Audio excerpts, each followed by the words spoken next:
السلام علیکم پیارے دوستو، میں ہوں ظہیر بابر اور آپ دیکھ رہے ہیں زی پلانٹ۔ ناظرین گرامی، سلطان محمود غزنوی کا نام جب بھی لیا جاتا ہے تو سومنات کے مندر پر کیے جانے والے 17 حملے بھی اس نام کے ساتھ منسوب کیے جاتے ہیں۔ لیکن کیا آپ جانتے ہیں کہ جب سلطان محمود غزنوی نے سومنات کے سب سے بڑے مندر میں قدم رکھا، جسے دیکھ کر سلطان بھی چکرا گئے، کیونکہ یہ بت بغیر کسی سہارے کے ہوا میں معلق تھا۔ یہی وجہ تھی کہ ہندو بڑی تعداد میں اس کی پرستش کیا کرتے تھے۔ یہ بت کیسے ہوا میں لٹکایا گیا اور سلطان محمود غزنوی نے اس بت کا راز کیسے فاش کیا، آج کی زیر نظر ویڈیو میں ہم آپ کو اس حوالے سے ایک اہم واقعہ بتائیں گے، لہٰذا اس قیمتی ویڈیو کو آخر تک ضرور دیکھیے گا۔ ناظرین گرامی، سلطان محمود غزنوی تاریخ میں ایک ایسے مسلمان بادشاہ گزرے ہیں جنہیں ہندوستان پر 17 حملوں کی وجہ سے شہرت حاصل ہوئی۔ سلطان محمود غزنوی کے سومنات کے مندر پر حملے کے حوالے سے بہت سی روایات ملتی ہیں، لیکن ایک روایت میں یہ بھی آتا ہے کہ سلطان محمود غزنوی نے جب سومنات کا بت توڑنا چاہا تو ہندوؤں نے ان کی خدمت میں بیش بہا خزانے پیش کیے اور کہا کہ اس بت کو نہ توڑا جائے، لیکن سلطان نے کہا کہ وہ تاریخ میں بت فروش نہیں بلکہ بت شکن کے طور پر زندہ رہنا چاہتے ہیں۔ اس کے ساتھ ہی انہوں نے سومنات کے بت کے ٹکڑے ٹکڑے کر دیے۔ تاریخ میں سومنات کے بت کے حوالے سے ایک اور واقعہ بھی ملتا ہے کہ جب سلطان محمود غزنوی سومنات فتح کر کے مندر کے اندر داخل ہوئے تو انہوں نے دیکھا کہ مندر میں سومنات کا بت ہوا میں معلق ہے۔ بت کو مندر کے بڑے کمرے میں اس انداز سے معلق دیکھ کر ہر شخص اس کی برتری تسلیم کر لیتا تھا، اور جو برتری تسلیم نہ کرتا وہ بھی ایک بار سوچنے پر مجبور ہو جاتا کہ یہ وزنی بت کیسے زنجیر یا کسی نظر نہ آنے والے سہارے کے بغیر کس طرح فضا میں معلق ہے۔ سلطان کے ساتھ اس وقت معروف مسلم دانشور البیرونی بھی موجود تھے۔ سلطان محمود غزنوی نے حیران ہو کر البیرونی سے پوچھا کہ یہ کیا ماجرا ہے، یہ بت بغیر کسی سہارے کے فضا میں کس طرح معلق ہے؟ البیرونی نے چند لمحے سوچا اور پھر ادب سے بولا، سلطان معظم، اس مندر کی چھت کی اس طرف سے چند اینٹیں نکلوا دیں۔ جب چھت سے البیرونی کی بتائی ہوئی جگہ سے کچھ اینٹیں نکالی گئیں تو سومنات کی فضا میں معلق بت یکدم ایک طرف سے جھک گیا اور زمین سے قریب تر آ گیا۔ البیرونی نے ادب سے وضاحت کی کہ سلطان معظم، یہ ان ہندو پنڈتوں کی مکاری ہے۔ دراصل یہ بت لوہے کا بنوایا گیا تھا اور مندر کی چھت پر مخصوص جگہ پر بہت بڑے مغناطیس نصب کیے گئے تھے۔ یہ مغناطیس لوہے کی بت کو اپنی طرف کھینچتے رہتے تھے اور یہ بت ہوا میں ساکت اور معلق رہتا تھا، کیونکہ یہ بڑے بڑے مغناطیس مضبوطی سے نصب کیے گئے ہیں اور یہ اپنی جگہ سے نہیں ہلتے، اسی لیے یہ بت بھی فضا میں معلق ہے۔ جب مندر کی چھت اکھاڑی گئی تو وہ بت بھی دھڑام سے زمین پر گر پڑا اور پھر اینٹوں کا معائنہ کیا گیا تو البیرونی کا تجزیہ 100% درست نکلا۔ پیارے ساتھیوں، موجودہ دور کی بات کی جائے تو آج کے اکثر ہندو یہ خیال کرتے ہیں کہ محمود غزنوی نے فرقہ وارانہ تعصب کی وجہ سے سومنات کے مندر پر حملہ کیا تھا، اور اسی حملے کے بعد ہندوستان میں ہندو مسلم فسادات کا آغاز ہوا۔ لیکن تاریخ کا بغور مطالعہ بتاتا ہے کہ ایسا بالکل بھی نہیں تھا۔ سومنات کے مندر اور محمود غزنوی کے حملوں میں لوٹ مار کے سلسلے میں اتنا جھوٹ بولا گیا کہ اب بھارت کے ہندو اسے تاریخ کا راسخ سچ گردانتے ہیں۔ لیکن رومیلا تھاپر جیسی مصنف مزاج بھارتی تاریخ دان نے ترکی اور ایران کے قدیم مخطوطات کے مطالعے کے بعد اس جھوٹ کی کلائی کھول دی ہے۔ اس بت کو 7ویں صدی عیسوی میں سومنات کے مقام پر لایا گیا تھا، جو اس وقت بھارت کا ایک چھوٹا سا گاؤں تھا، لیکن یہ تجارت کا ایک اہم مقام بھی تھا۔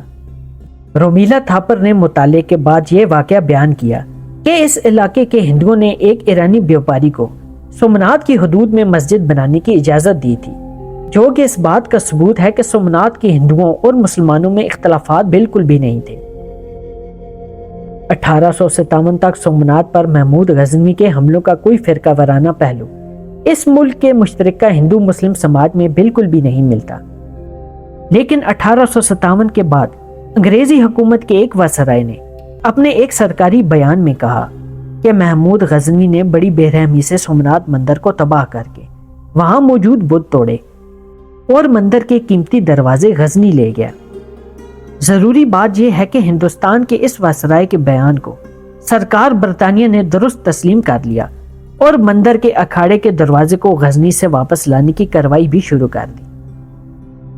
ناظرین گرامی، رومیلا تھاپر، نیلوار بھٹاچاریہ، سورپائی کوپال اور کے این پانیکر جیسے آزاد اور مصنف خیال تاریخ دانوں نے اس واقعہ کو درست تسلیم کرنے سے انکار کر دیا، بلکہ انہوں نے اسے سیاسی مقاصد حاصل کرنے کے لیے من گھڑت قرار دیا۔ لیکن انگریز حکمرانوں نے اس حقیقت کا ادراک کر لیا تھا کہ ہندوستان پر حکومت کرنے کے لیے ہندو اور مسلمانوں میں نفرت کا نفاذ ضروری ہے، اور محمود غزنوی کو ہندو دشمن اور بت شکن قرار دینے سے حکمرانی کے مقاصد حاصل کیے جا سکتے ہیں۔ چنانچہ ایلن برو جیسے حکمرانوں نے اس قصے کو خوب ہوا دی اور اسے تاریخ کی نصابی کتابوں میں شامل کر کے دونوں قوموں کے معصوم بچوں کے اظہار کو تعصب سے آلودہ کر دیا۔ محمود غزنوی اور سومناتھ کے مندر کے بارے میں ایلن برو نے اضافی افسانہ گھڑا تھا، اور جس کا پروپے گنڈا تقریباً 1 صدی تک ہوتا رہا۔